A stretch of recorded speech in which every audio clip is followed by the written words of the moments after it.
ఈ నెల 29వ తేదీన డిప్యూటీ సీఎం భట్టి విక్రమార్కతో పాటు ఐటీ శాఖ మంత్రి శ్రీధర్ బాబు, స్పీకర్ గడ్డం ప్రసాద్ కుమార్ కూడా పర్యటనలో పాల్గొంటున్నారు.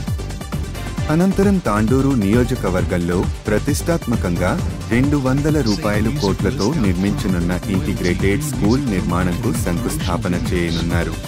అదేవిధంగా నియోజకవర్గంకు మంజూరైన సుమారు ₹20 కోట్లతో ఏర్పాటు చేస్తున్న కొండాపూర్ విద్యుత్ substation, Chengeshpur substation, Narayanpur substation, Belkatur substation, Pashapur substation, Hajipur సబ్స్టేషన్లకు శంకుస్థాపన చేయనున్నారు.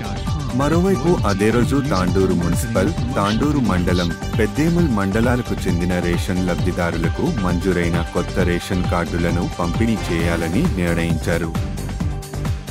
మరిన్ని అప్డేట్ల కోసం లైక్ చేయండి, షేర్ చేయండి, ఫాలో చేయండి మరియు సబ్స్క్రైబ్ చేయండి. తాండూరి దిల్ సేవ్.